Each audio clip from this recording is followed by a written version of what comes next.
Hello, everyone. We are here today to talk about code management using Oracle Cloud and SQL Developer. How is this the perfect combination? A little bit about myself. My name is Francisco Munoz Alvarez. I'm an Oracle ACE Director since the year 2009 and Oracle ACE since the year 2008. Have a few certifications from Oracle. Also have the honor to be part of the first team to introduce Oracle to Latin America. and and also being a beta tester of Oracle databases since version 7.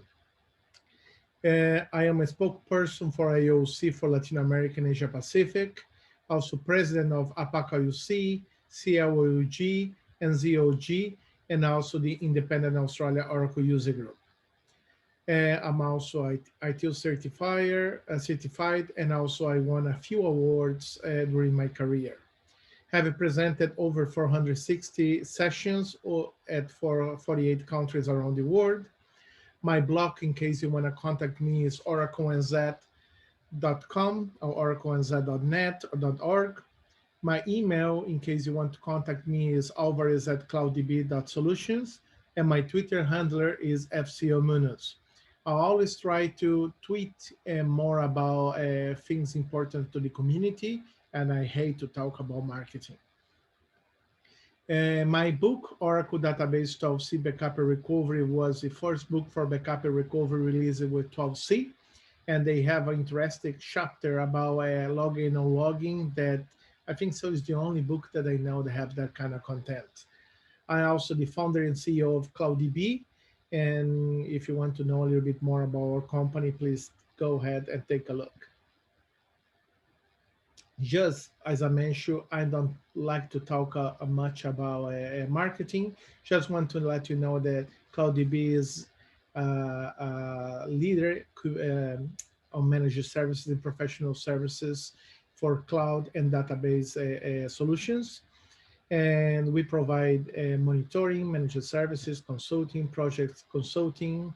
We also have top experts working with us as part of our team and many community leaders, Oracle ACE, ACE directors, MVPs, MCMs, and so on. Our headquarters are in Brisbane, Australia. We have also offices in Sydney, Perth, Auckland, and before COVID-19, we are looking to open the San Francisco one, but that got at the moment on hold due to the current pandemic around the world. Okay, we also want to talk about two of our SaaS products we are building at the moment. One is Como, a community and event management tool that will be available in a few more months. And also CloudDB-AF, or automation framework for databases that I recommend you to take a look. But okay, today we are here to discover a little bit what was before called Developer Cloud Services. Now we're going to see that it has a new name. A lot of people already know that. That's been for a while, but we have a new version since September. We will basically talk about what Git and why we use it. We will talk about Discovering Visual Builder Studio, the new name for Developer Cloud Services. And also we're going to manage some SQL code with SQL Developer and Visual Studio. We'll see how cool is that. All right, let's start talking about Git and more. I recommend you to go and connect to git-scm.com and take a look in all the documentation, some videos, some very good information you have about Git. And you also can download the Pro Git book for completely free. Why Git came out? Basically, in the past, we had something called central version control systems, like as per example, SVN. And the main issue we have using this kind of technology was that we have a centralized repository and everybody basically need to pull the files, push the files, and you depend on that centralized server all the time. And that's not that efficient, it's a little bit slow, and also if you lose your central repository, you basically lose all the information. You need to keep backups and you need to be able to recover that information too. To kind of solve that kind of situation, we have something, the new technology that came through that called distributed version control systems, and that's basically Git. Git basically give you a copy of the repository to everyone working in that network. Imagine like a blockchain that you have the nodes, and each node have a copy of the blockchain. Is exactly the same right here. We have different nodes, like I have my computer with my Git repository. I have the whole repository on my laptop. Another employee have a copy of the repository, and so on. Each one have a full copy on its side, and we keep that information up to date and synchronized. And that make a lot more easy. If I lose my Git repository on my computer, all I need to do is just go for one of the survivor nodes and basically clone that repository to my laptop, and now I have a new copy to start working with. Something a lot more easier and better. Again, you can go to the Git on the web and download the new version that you have for Git, depending of your if you're using a Windows build of a Mac or so on. How it works for Oracle people, that's very easy to understand and do some analogy. Imagine the way Git works with when you're doing with SQL on your database. You have a working directory where you have all your stage files, everything that you basically, uh, all the files that you are going to be monitoring, version controlling with Git will be there. Then when you do a change to any one of these files, that change go to a staging area. And when I'm sure that everything is okay, everything's tested, everything ready, then I can commit and push to my Git directory, to my Git repository to be available to everyone. Imagine like making the analogy with SQL for Oracle. When you do a, let's see, an update on a table in the column salary, let's see my salary, I do it to increase my salary in 10%, and I do the update command, that information I can see that's updated, but nobody else can see because it's in a stage area at the moment, and it's safe until I tell, okay, everybody can see. When I do the commit, then everybody can see my salary and the changes that I did. It's something that's basically the same right here. When I do changes to a file on my working directory, they go to a staging area, but they are not visible. I cannot push to everybody else, and nobody can pull from my repository if I don't do a commit. Now, how do I install Git? Which ones are some basic commands that I can use with Git? It's very simple. If I want to see if Git is installed on my computer, all I need to do is do the command git dash version. And if they return something, that means, yes, I have a Git installed. I also recommend when you have Git installed in the environment, please configure some global variables like username and user email. As per example, git config dash minus global user dot name, Francisco Munoz Alvarez. For global user email, my email. Why? Because when I do changes, I know who was the user and the email to contact the person for that changes if I need more information. Keep a little bit better documented. If I want to check all my configuration parameters on my Git, I do git config minus list, and you will see all the global variables and all the configurations that I have for my repository. And if I want to install now, let's see, managing with Git, a folder that I have from my new project. I go to the area where my files that I want to manage are, and I do git init, and you will basically start managing, Git will start managing version controlling on that point on.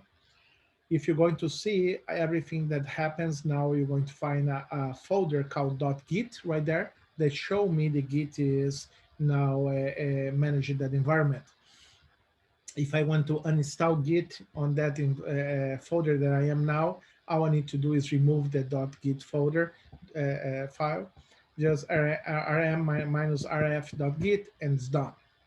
Okay, but let's see, I install the Git init, but it's an empty environment. I want now to clone from some other person repository or from a centralized repository I have in the cloud to my laptop. All I need to do is git clone the URL if it's a cloud one on the web, and where I need to clone, as for example, dot where I am, they will do the clone for that repository and will pull out that repository and clone on my folder where I am at the moment. As per example, if I had that in another folder on my laptop, I just do git clone slash remote repo.git space dot, and it's cloning to that area. I want to see all the remote repositories that I have on my environment. I do git remote minus v. I want to see the branches. I want to talk a little bit later about that. I just got git branch minus a. They show all the branches I have. Some basic comments that is good you to know is git help. Basically, if I want to get help about a command, let's see config, I'll do git help config, and they will give me all the details about how to work with that command config. I can also do the other way around, git config minus help. They will give me also help about the config command.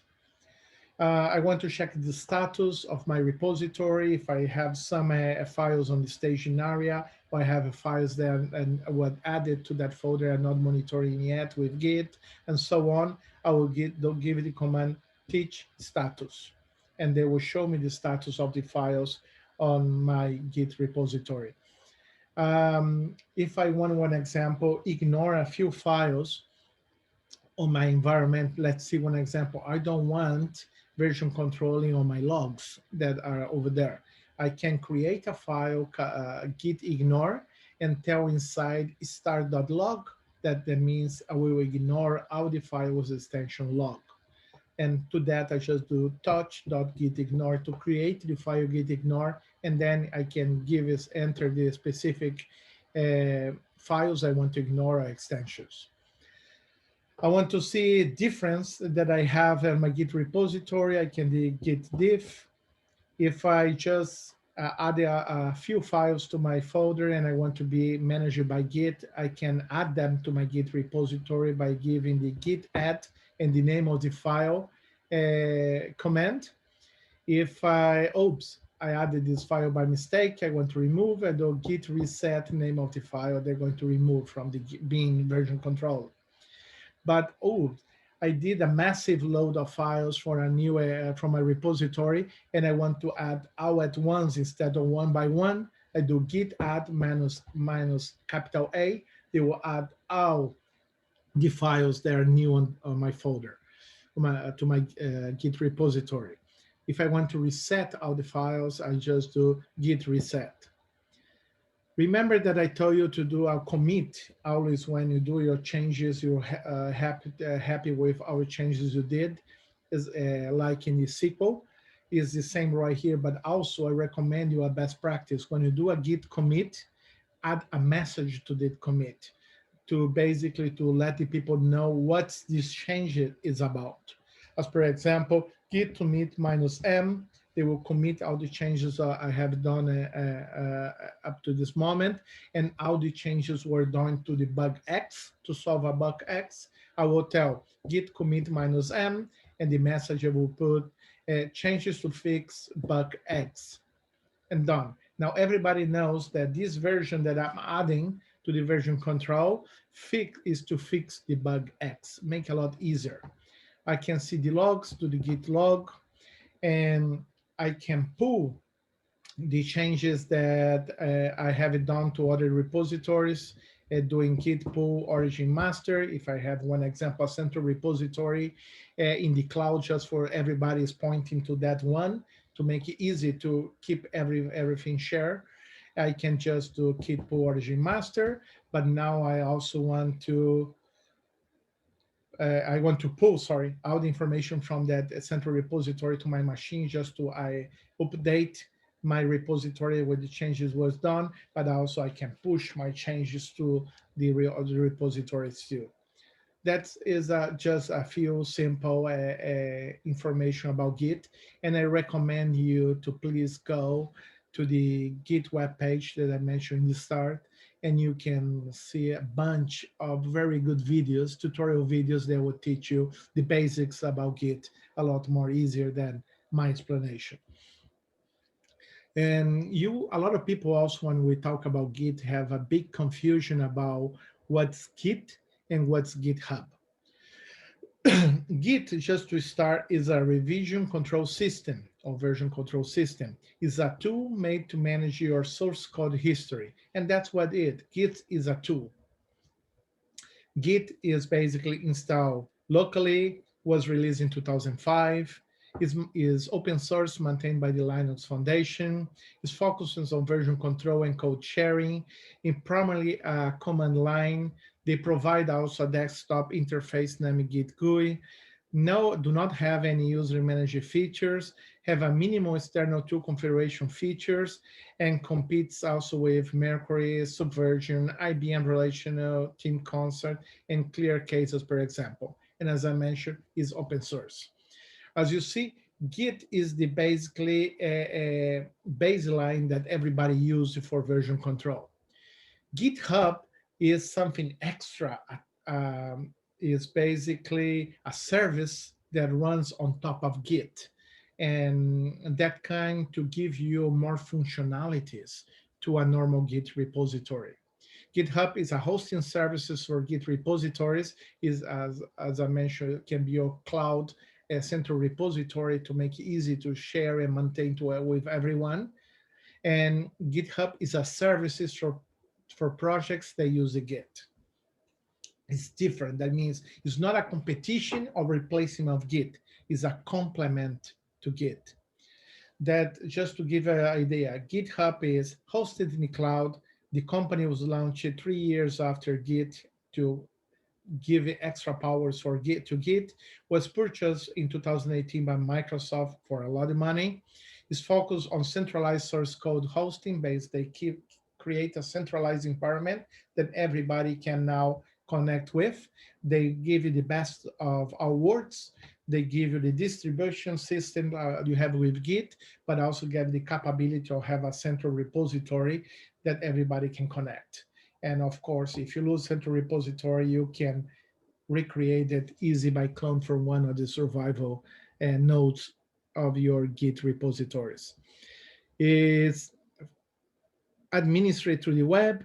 They have a desktop interface named GitHub Desktop. They do have a built-in user management. They have an active marketplace for tool integration, compete with Atlassian Bitbucket and GitLab, and also includes a free tier and pay for user tiers. That means, of course, you have a free one, but all the functionalities you really need to pay for it. And now as a competition as a GitHub, you have the Oracle offer, Oracle Visual Builder Studio, that also do what GitHub does, in my opinion, even more. But that's enough about Git. Let's now get to the other important things.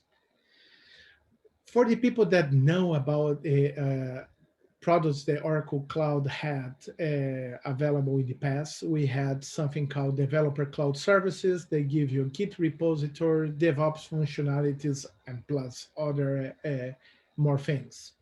But Oracle also had Visual Builder. There was a tool that allowed you to create project templates, environment, design tabs for workplaces. They also have a deep Git integration and many other things allow you to develop low-code applications, very easy to develop it, and also mobile applications. Oracle, what they did now, I have one tool for developers. I have another tool that's Visual Builder.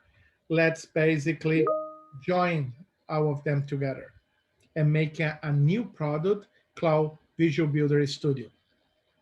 That's basically what we got now. That started early this year. If not wrong, we're close to June, July that they come live, the Visual Builder Studio. And now we have also a new deployment that came out in September, that a new update that brought a lot more new stuff too. If I'm going to talk a little bit blah blah blah about what is Visual Builder Studio, you will see they have many benefits. They allow you basically to manage issue tracking, team management, agile dashboard, of course the versioning control using Git, allow you to do team collaboration, look for activities stream, week, web dashboard, application development, mobile application development, and it's flexible. You can work with PL SQL, Oracle Apex, and many more things, even including Apex on autonomous databases, for example. This is how cool is Visual Builder. We use this tool to our own develop internally in CloudDB. One, as per example, for developing of our SaaS tools that we are building at the moment, that is CloudDB AF, automation framework, and Como, or community and event system that will be launching soon. Of course, I will not show the real development environment because it's something that I cannot do at the moment, but I have a small demo environment that I'll be using at the moment. Let me stop this presentation. Let me go here now to Firefox, that of course is showing in the wrong screen for me. Let me just move from screen 1 to screen 2. That way you can see it. All right, you should be able to see my screen now. Let's go to cloud.oracle.com. Let's just move my, I don't need to see myself. I will connect to my Oracle Cloud account. All right.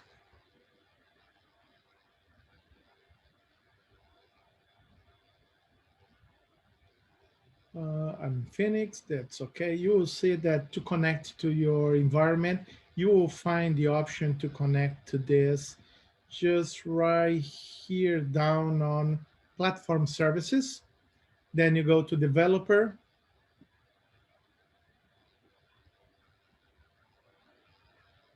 And of course, I need to use my username and password.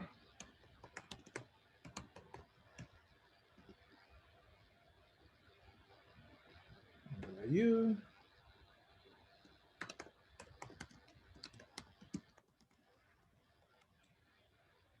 Oops.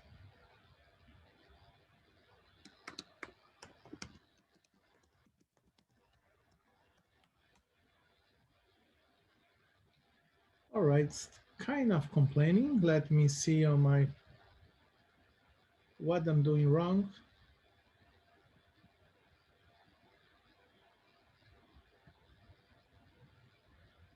There we go. Apologies for that. You see that I got connected to my Visual Builder Studio. If one example, I click right here to my environment that I have for CloudDB, and I come right here, I can see my instance details, but let's connect to my access my service instance. And here we are connecting to my Visual Builder Studio that I have right here. You can see here in the top, when you just enter, you have a lot of information about the Visual Builder Studio that you can take a look and check and see what's new and so on. You can see that I have projects. I can integrate with my Oracle Cloud Infrastructure account. I can manage virtual machine templates. I can do a component exchange, properties, and so on. I can see I have two projects at the moment. If I click in the CloudDB project, you will see basically in the project home that I have a development environment, my recent activity that I have done, my Git repositories that I have right here, JavaScript, Gateway, Git. I can have my Maven repositories, NPM registry, project registry. I can have a Docker repositories if I'm working with um, containers. I can manage my team that's working on this environment and so on. Here, I can create my workspace and start development with Visual Builder capabilities inside Visual Builder Studio. Here, I can see the Git information for the project I'm connected right now, that's CloudDB AF. And I can see all the commits that I have here with information. I can get the logs, I can compare files and so on. And next tab, I can see if I have any merges request that's related to me, if it's waiting to approval and so on. I can see any Maven repository that I could be working with. I can see any NPM registries. I can see my Docker containers that I have right here working with. I can see builds. I can make a lot of different builds and create jobs here. I can create different releases and add all the information like the binary, the builds, all the Maven artifacts, repositories, nodes, and create the releases of my application that I want to deploy and manage. Again, I can have different developments. I can have environments. I can create development, QA, production. I can integrate using to my OCI Oracle Cloud capabilities to manage it, deploy, and automate everything that I needed. I can create and manage issues with my project if I want it. I can also see as boards as I have the problems, the issues, or to do, and I can take this, okay, this is a to do, I manage it to progress, I can, and then I can move to complete it. I can assign a team member to this to do and so on. And as you can see, it's very interesting. I can create my project wiki. I can create my page for my team. Each one can maintain, and very, very simple. And I can work with snippets, and also in the project administration, I can see the properties of my projects, see about announcements I can that I want to do, the usage metrics. I can work with tags. I can work with issue, as I mentioned, issue tracking, repositories, branches, also webhooks. I can work with RSS, Atom feeds, manage links, builds, and also I can export and import my data from my Visual Builder Studio project. One thing that I want to show you here, as for example, in the Git is, let me go right, oh, sorry, in the new one right here. I can see my project that I am right now, CloudDB AF. I have the CloudDB AF Git. If I want to clone to my computer and to start have a copy of my decentralized repository, I can clone through HTTPS or SSH. Very easy, just to copy to clipboard, paste to my computer, and that's it.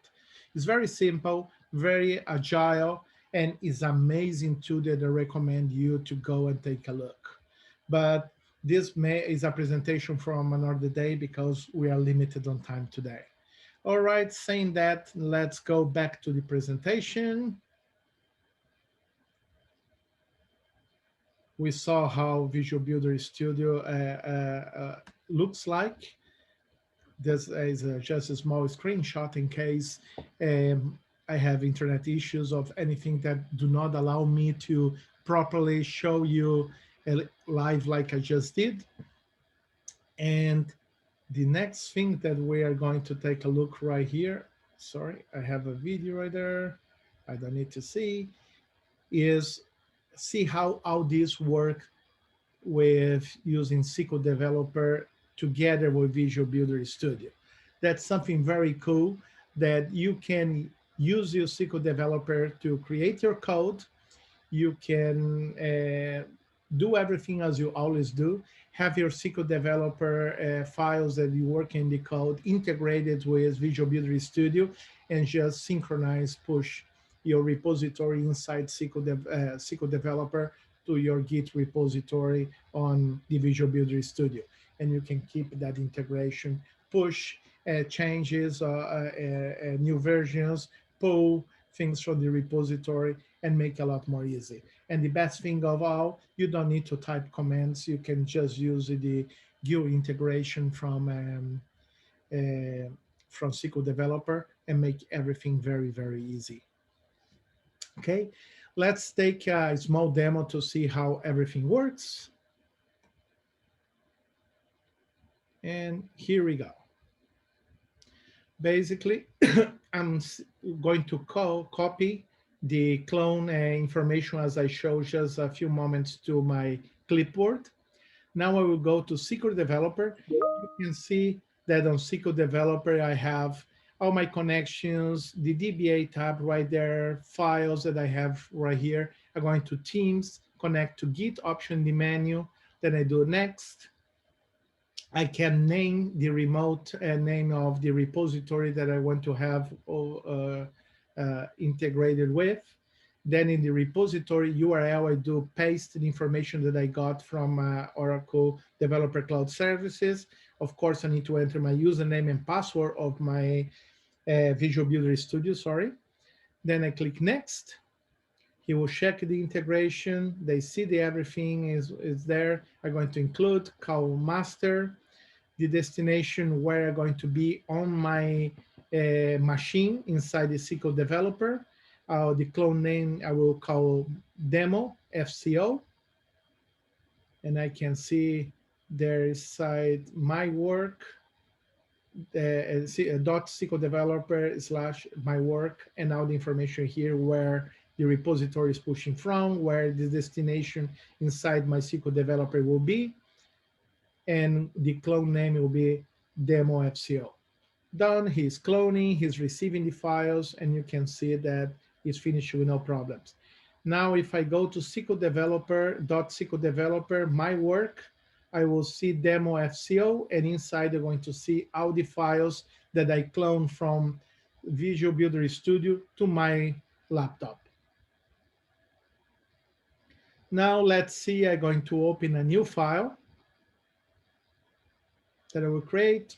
I will just remove this trash that I have inside here and just leave a test file by Francisco Munoz Alvarez, just that part.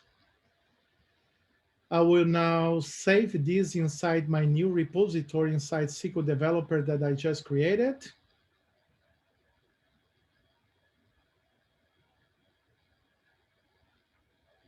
All right, .SQL Developer, my work, and demo Francisco. And now I can save here. And done.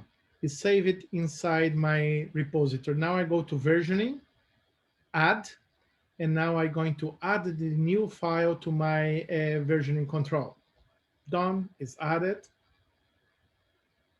Next, I will go to versioning again, and now I'm going to commit. The added that file to my staging, and now the commit will properly add it to my repository of version controlling, and new file commit. I put as a message, is done. The next thing I need to do is now push this from my local repository to my central repository on Visual Builder Studio. I will give it information of my remote repository. I know that's master to master from my local master of my local repository to the master branch on the Visual Builder Studio. And now I push the information, it's completed.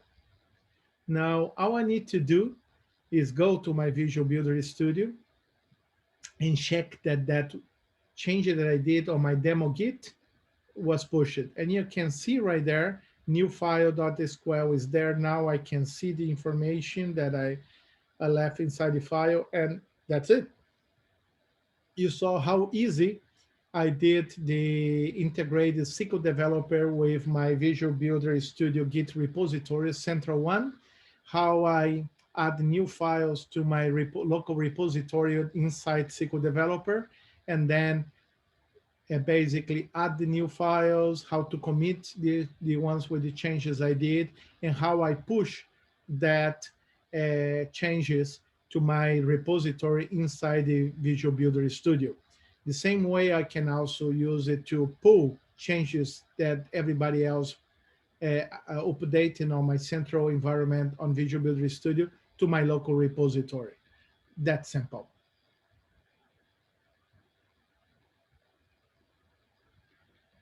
And some reference information that you can have for Oracle Visual Builder Studio. You can see here some tutorials in the links you have right there inside the platform as a services for Oracle Cloud.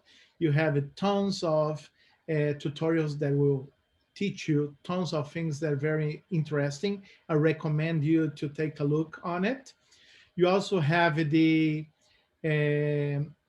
the documentation Oracle Builder, Visual Builder Studio available. You can see how to build web applications, how to build mobile applications, how to manage the developing process end to end, and much more. Have tons of information. I really recommend you to take a look on the tutorials and in the documentation because it's tons of cool information, and I'm sure you will love it. It's an amazing product, amazing tool. Also, if you work with Git tools only locally, you can find some Git clients available for Windows, Mac, Linux, Android, and iOS available in the git-sem.com webpage. And of course, some of them are free, some of them are paid, but this is just a way to give you Git interaction to do the Git commands, but will not give it the extra functionality as we will have in the Visual Builder Studio. And some resource pages that I recommend you to take a look. Of course, in the Shy blog, you have the blogs.oracle.com/shay/devcs. And you can also take a look and read in the tutorial information from Oracle, and also in the other one read in the left bottom, the documentation about Visual Builder Studio. You have some cool videos in the right side about how to use a Git, and also how to use a Git with SQL developers, for example. I recommend you to take a look on it. If you have any questions, please feel free to contact me through the replay page of this conference, or you can also contact me at any time through Twitter using my contact to my Twitter handle FCOMUNOZ, FCO for Francisco, MUNOZ for Munoz, my last name, or by my email, alvarez@clouddb.solutions, or by LinkedIn, or by Facebook, basically everywhere. Saying that, I want to say thank you to everyone. Thank you so much for watching this presentation. And I will love to be on person, talking directly to you face to face to talk more about this brilliant product, Visual Builder Studio, and ideas of how you can use, clarify more questions. But just because of this pandemic, this is currently not possible. But please take care of yourself, take care of your family, be safe, and we will be for sure seeing each other very, very soon. And saying that, thank you so much. Thank you for watching to my session, and have a wonderful day.